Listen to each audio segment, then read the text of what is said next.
approved by the city council to change from residential to commercial in anticipation of these applications coming to you.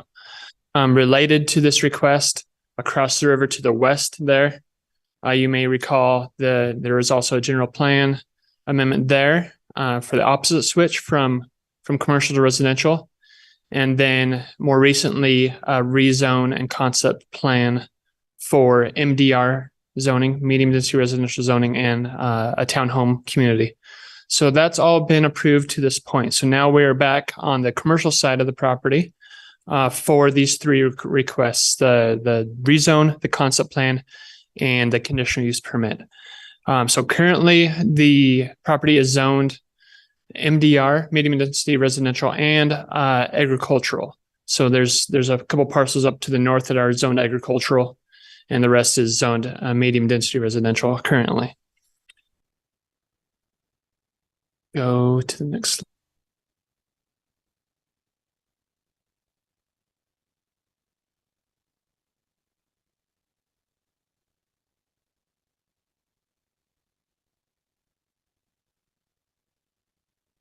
There we go. All right. So this is what's in front of you tonight through these three applications. This is showing the kind of the total build out of the area into office space. There's a couple of things that I wanted to go over as you look at this site plan. Staff's been working with the applicant over the past year on getting this worked out to a point where everybody feels comfortable with it. A couple of the major changes are pointed out on page 3 of the item 1 staff report.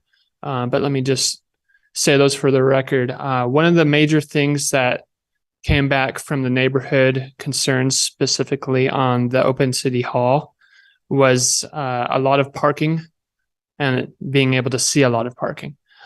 So while we were working with the applicant, the developer, there was effort made to push the buildings out to University Avenue. And I think they've done a good job of putting those out there to hide the parking from University Avenue and all the traffic that goes through there as an important gateway into the city. The other aspect that was kind of a big shift was the lane.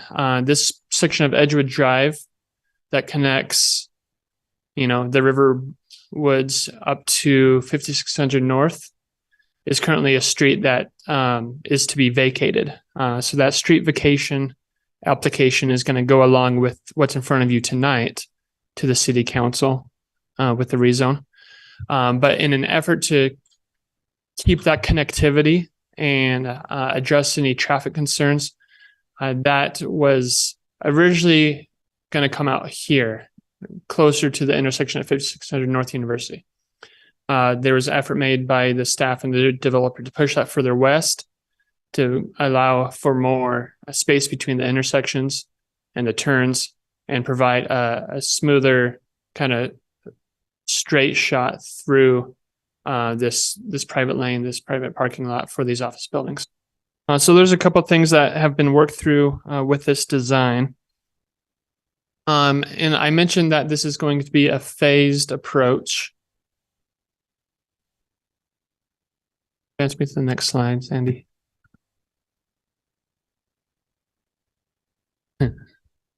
Oop, okay. It's getting me now. There we go. All right. So there's a zoom in, closer look at the completed project, but it's going to be done in phases. So this first phase would be the corner building. As a kind of an important gateway to the city. The thought was given by the developer and the city that this feature on the corner of University and 5600 would be the first building. And you could see how they've parked that. And then at some point after that, they'd come in with phase 2, which connects to phase 1 and expands the parking. And finally, the third phase would be, if you look, some of this parking is eaten up in the third phase, the surface parking. Eaten up by the third building. So with the increase of square footage here and the demolition of some of that service parking, the third phase would bring a parking structure to make up for that. In the end, this would account for about 255,000 square feet of leasable office space and 1,030 parking stalls, which would meet the code requirement for the zone. The other thing in front of you related to this is the conditional use permit request. This zone, the professional office zone that they're requesting, has a standard limit of 35 feet. However, in that same section, it gives authority to grant a conditional use permit for an increased height. When staff's evaluating conditional use permits, we look at things like safety, general welfare of the people and properties in proximity. I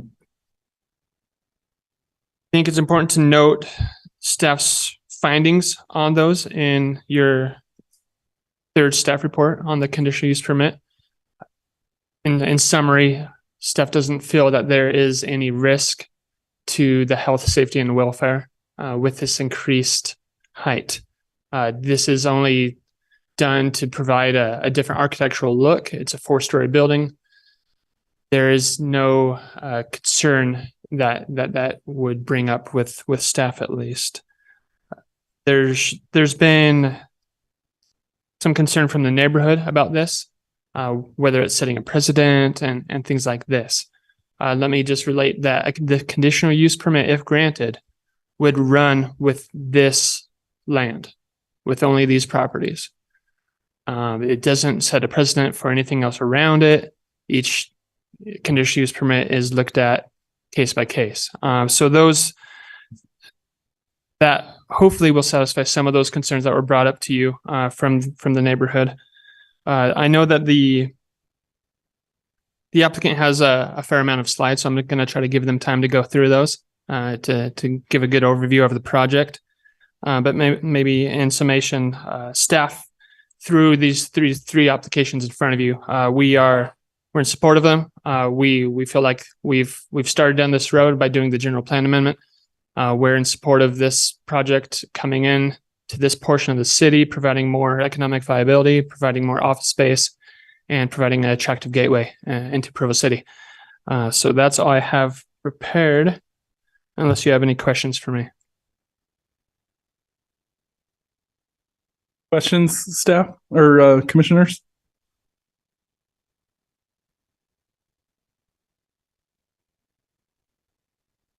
I do have a question as a point of reference. Yeah. There's some other office buildings in the River Bottoms area, and I'm wondering like how many what are the building heights on some of those, if you know or could comment, or how many stories are they? This appears to be like 4 levels. Yeah, this is 4 levels with how Provo City measures it at 70.5 feet.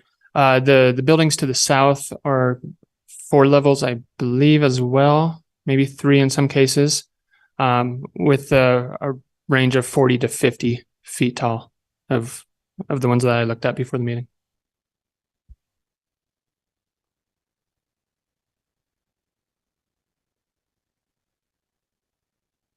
Aaron, there's not going to be could you show the original map again?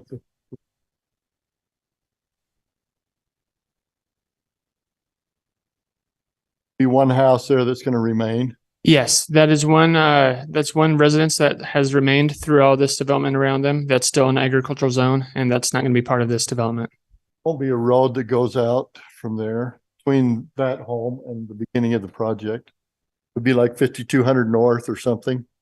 No, so if I understand your question. So if people come in on that road, they've got to go through the complex up to 5600 north in order to get back on University Avenue. Yeah, they'd be able to exit through 5600 north or down through 5200.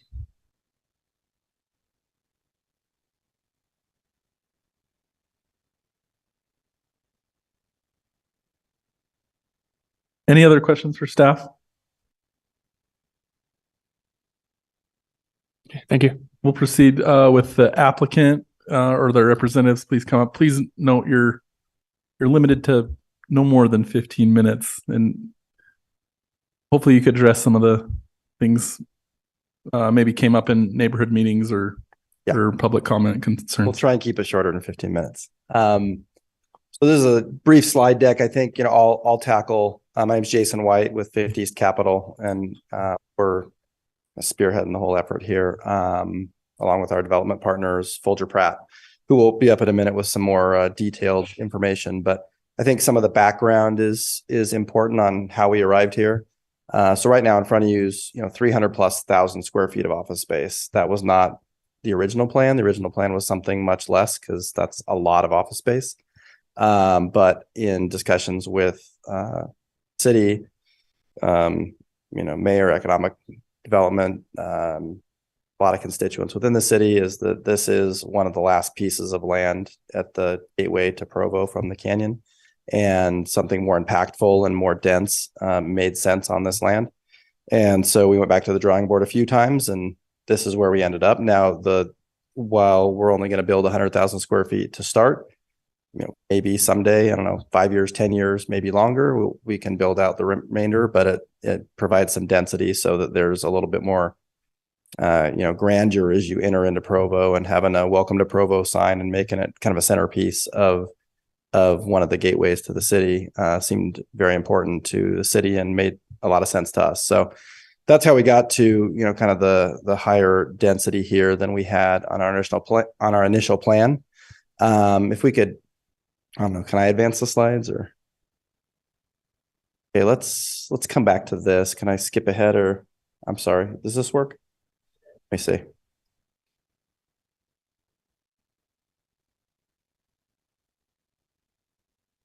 Yeah. Maybe go one more if we could. Sorry, I don't think this is working. Okay, so what I wanted to explain a little bit what we're trying to do here. What building traditional office is, can often be difficult, because you definitely need to have demand, or else you basically build an office that's going to remain empty, and that really wasn't our goal. Is just to build office space and see who shows up. What the goal here is to make it kind of the epicenter of Silicon Slopes. So take all of the tech energy that kind of has no real home. The home lives up and down a corridor. And, there's various cities around Utah County and even up in Salt Lake that kind of claim a piece of Silicon Slopes, which will always remain. But we wanted to kind of create an epicenter of that. And that was the goal here, is to kind of bring a lot of that energy into one place. And that's bringing together entrepreneurs, mentors, venture capitalists to help fund some of these ventures, guest speakers to help mentor some of these new businesses that have come out of Provo for a long time, and we imagine this is going to provide some catalyst for more of that. We have BYU and UVU that are providing a lot of skilled labor, and also entrepreneurs themselves trying to bring their ideas to the forefront of the business world, and hopefully get noticed and create viable businesses where they can then raise capital and hopefully have the next Vivint or Qualtrics, or name whatever startup you wanted that started tiny, and now they're huge organizations. We also, as part of this, we have the office on one side, and across the river we have the townhomes, because we thought what was something that could be synergistic is you could live in the townhomes, walk across your office, walk back to the townhomes. So if you are in a startup situation, often you're spending tons of hours, around the clock working on your business, and you could be in close proximity so that you didn't have to, just like literally live at the office where you never got to go home. And then, I think one of the most important things in collaboration with the city that we arrived at was just having something iconic to, as you enter Provo, having something with a little more grandeur than the traditional Riverwoods office buildings, which are 30+ years old. And so we could just replicate those. But as we know, there's, better practices and better designs that come out over the years. And so what we wanted to do is create something unique and very identifiable as being, kind of Provo born and an entrance to the city. And so it does look different, and it is going to be a little bigger than the other office buildings around it. But I think the goal is to do that, is to make it different. And so we don't want to go off the reservation and make it like a crazy building that you see in San Francisco or New York that has some wild architecture.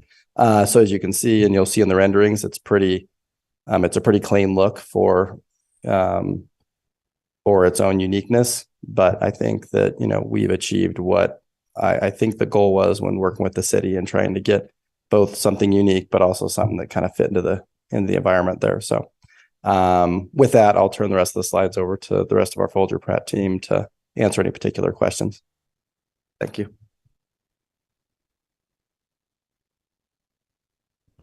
Thank you, commissioners. My name is Jamie Chapman with Folger Pratt. If you would mind back to, yeah, we can start here. Just wanted to give you kind of an overview of the full ownership area, stretching from 8 North in Orem to the parcel that we're discussing here. The light blue area is a future, development to come, which will include destination dining and hospitality, which is more kind of a short-term Airbnb type of use. Transitioning into the yellow area, which is the townhome parcel, both in Orem. The dark black line is the Orem Provo line, which was, as Aaron mentioned, approved by City Council in October. And then crossing the little footbridge, we have our office parcel that we're here to discuss.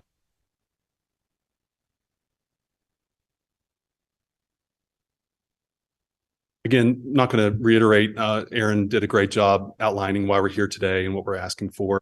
Really feel like this, we're just kind of effectuating the approvals that have already taken place following the city process. We are on the townhome parcel. We're going to be continuing project plan submittal in the coming weeks. Once we receive, lucky to receive approval of this today, we'll continue with the project plan process for that as well and get moving developments.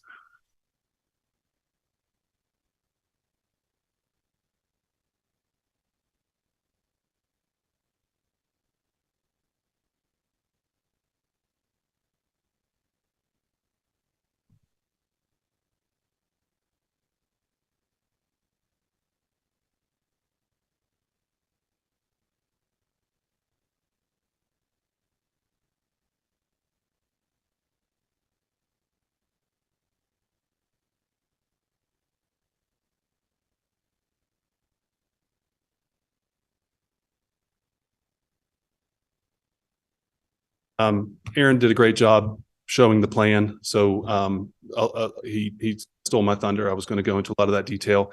Again, we really see this as an opportunity to provide a gateway Provo coming down from the canyon. You can kind of see how the building has been angled such that it creates the ideas you'll see in the renderings to create views of the mountains and really kind of give those kind of view opportunities. Staff, we really feel like this was a collaborative effort with staff. If you saw the original plan, you drastically different. I think it was a great idea to push the buildings. I mean, yes, it helps screen parking, but it also helps provide a great presence on University Avenue. Reason phase 3 is closer to the river again is because that road kind of bifurcates the site. But we think that also provides an opportunity for that phase 3 river presence. It also puts that phase 3 parking structure further away from public view, so that it's really kind of screened from public. A couple other additions, we have extensive open space here, 40% of the site area. We are also enhancing the Provo, I believe it's the Provo River Trail that follows along University Avenue currently. That will be, I think it's going to be widened to 14 feet, enhanced with landscaping. What's not really shown on this plan is the improvements that are happening to 5600 North, widened, new curb and gutter, new sidewalk, new tree panel, nice 10-foot wide sidewalk connecting the pedestrian bridge that crosses the river right there and out to the Provo River Trail on University. The rest of the slides are really different renderings that we prepared and quickly through these. This would be the view from the north, view from the south. And again, you can kind of see how the buildings are angled to provide really great views, a lot of glass to provide that. I mean, you take advantage as we can. We really feel like this is a great entrance into Provo and in the presentation that it gives. And also wanted to point out the building height, it's not 80, it's 80 feet to the, as the city code reads, it's measured to the, so it's more like 70 feet maximum height. And the buildings are not all that tall. They range from 60 to that 70 feet. So they're it's not a one kind of plane. It's a very articulated presence. A lot of enhanced materials, really interesting architectural treatments. And we provide these kind of elements on top of the building with open roof trusses to see great views of the mountains. That's really the presentation. I'm happy to answer any detailed questions.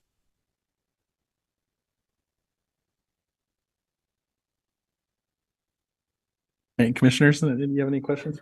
Yeah, I have a question. I think you kind of touched on this, but the Provo River Trail kind of runs on the backside of the river, or I should say the west side of the river, and then it crosses on the bridge, and then it sort of dies on Carterville Road, and then it picks up on the front right next to the road as Provo River Parkway, and then it kind of goes in the canyon. Can you kind of just elaborate more kind of how you plan to kind of help those two connect? Because I didn't see that in the renderings, but I think you briefly mentioned on it. Well, as a part of our townhome development, it was requested, and we provided a public access easement trail along the river through the Provo parcel. So we don't have a graphic to show that today, but on the west side of the river, we're providing a continuous trail connecting to the footbridge. That will then take you out to University. But then in addition to that, through Orem, that trail will continue till eventually it hits 8 North. I mean, this will take time because it'll be based on the different phases of development. But basically, we're providing a trail everywhere where we have control of property to provide a trail. But there is going to be a sidewalk or something from the footbridge that crosses the river on Carterville Road. Yes. So on to University or to the Provo Parkway that is right next to University. Yep. So we don't really have a good plan. I think maybe Karen's staff report has on Carterville, on our side, we are providing a 10-foot wide sidewalk. I mean, a sidewalk's typically 5. Yep. A 10-foot wide sidewalk. And this was again requested by city staff. So another great suggestion by our city staff. So that's going to connect from the pedestrian bridge out to University. Perfect. Thank you.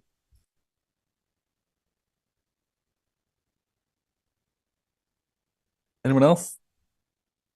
Okay, thank you. We'll move on to is there anyone from the River Bottoms, is the River Bottoms neighborhood chair present, or someone from that district representing the district?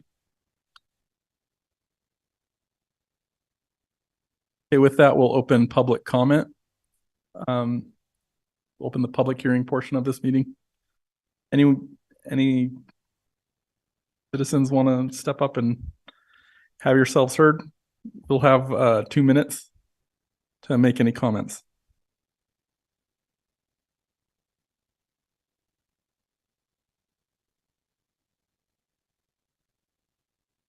Okay, seeing none, we'll go ahead and close the public hearing portion of this, and we'll discuss among ourselves. There's any concerns you have or things you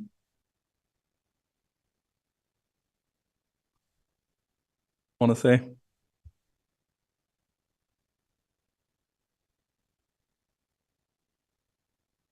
I think that when we saw this back in September, I think it was early September, it was pretty well articulated what the objective was and why zone changes were made then, or the changes were made so that it could accommodate these zone changes.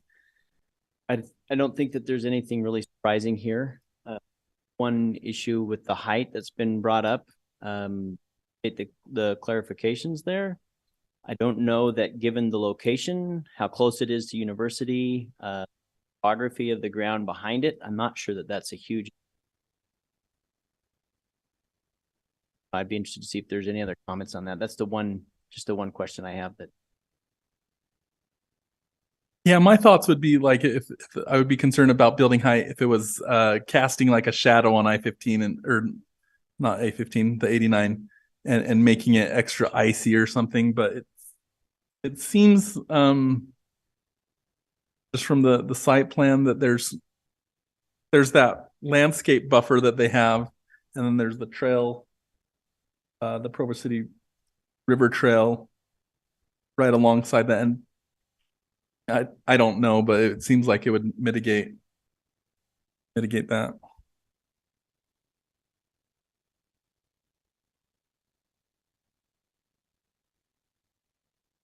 I'm actually I'll make my comments. I'm comfortable with the increased square footage. There's part of me that I think I made these comments last when they appeared in October that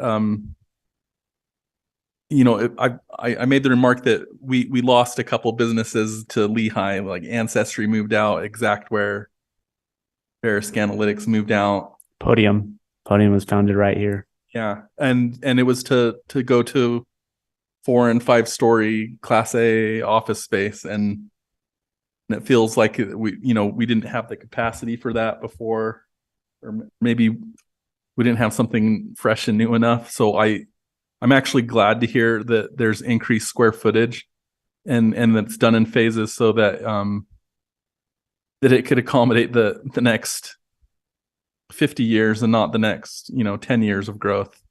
And with that being said, I'm also comfortable with the building height to meet that as well. I see it seems like this one, it doesn't seem as close to residential properties as some of the other office spaces are. So I'm comfortable with that. I don't have reservations with or concerns about the building height, and I love that it's integrated with adjacent townhomes that were approved in October.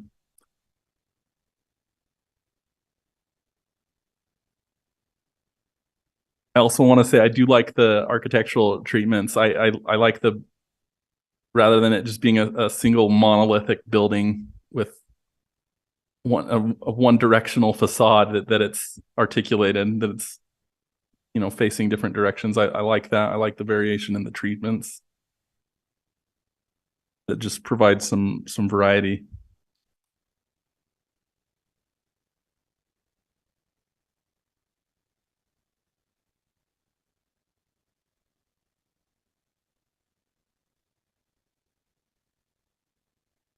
Are we ready to, if there's not any further discussion or comments or questions, or if we want to recall staff to address any concerns or have any additional questions you want to ask the applicant, now's a great time to do that. Otherwise, we can move forward on a motion if someone feels comfortable with that. I'd be willing to make a motion. Let's go ahead. Should we do it one at a, Aaron, should we do these one at a time, each in succession? 1, 2, 3. Okay. And then please, I think note there's I think some conditions of a development agreement being part of the recommendation. Not sure on which item it was. I think item 1 has a recommendation for a development agreement. Commissioner Gonzalez, can I ask one more question of Mr. Yeah, go ahead. Just going back to the height and the precedent setting question. I mean, we're suggesting that we're comfortable with where it is given the location. What does that look like for the area south of there as we look at development opportunities or whatever? Is that going to be a question? In fact, no, we're saying that it isn't setting a precedent. This is some last developable ground right there, but that look like going forward? Their uses or planning there? So those, first of all, the other offices there are in a different zone. They're in the RBP Research and Business Park Zone, which has its own regulations. I don't believe they have the provision for a conditional use permit for increased height in the RBP. So if they wanted to do a similar height of building, whoever takes that property would have to rezone it first and then try to do the same thing. So I think there's a lot that would have to get done and be approved before you start seeing 70-foot buildings all along the corridor. Thank you.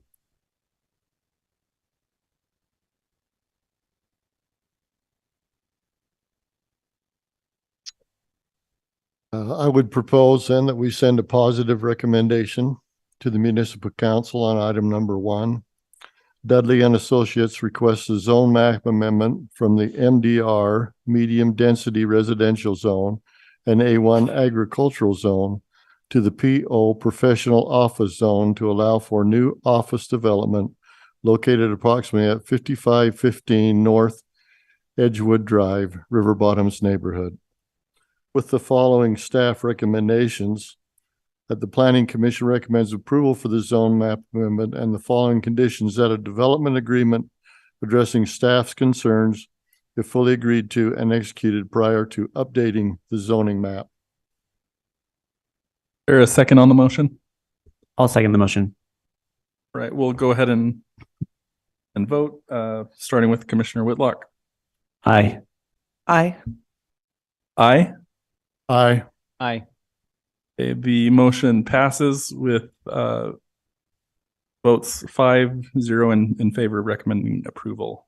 Now, item number 2. Is there any further discussion on item number 2? This is the concept plan approval.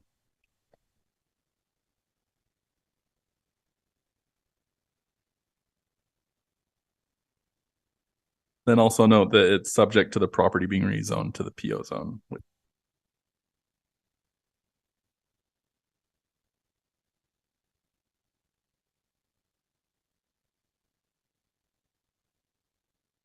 I'll make a motion. Yeah, go ahead. I make a motion that the Planning Commission forward a positive recommendation to the concept plan, subject to the property being rezoned to the PO zone for Dudley and Associates concept plan of 225,000 square feet of phase office space in the proposed PO zone located approximately at 5515 North Edgewood Drive, River Bottoms neighborhood. There's a second on the motion? I'll second it. So on this one, it's administrative, so it'd just be an approval rather than a recommendation. Sorry. And I need to amend that motion. Thanks, Mr. Hardmore. That we approve the concept plan for 225 square feet of phased office space in the proposed PO zone located at approximately 5515 North Edgewood Drive, River Bottoms neighborhood. Second it. All right, we'll go ahead and vote. Commissioner Whitlock? Aye. Aye. Aye. Aye. Aye. The item is approved with a vote of 5-0. And then item number 3, this is the, all right. Item number 3, this is the conditional use permit increasing building height standards up to 80 feet.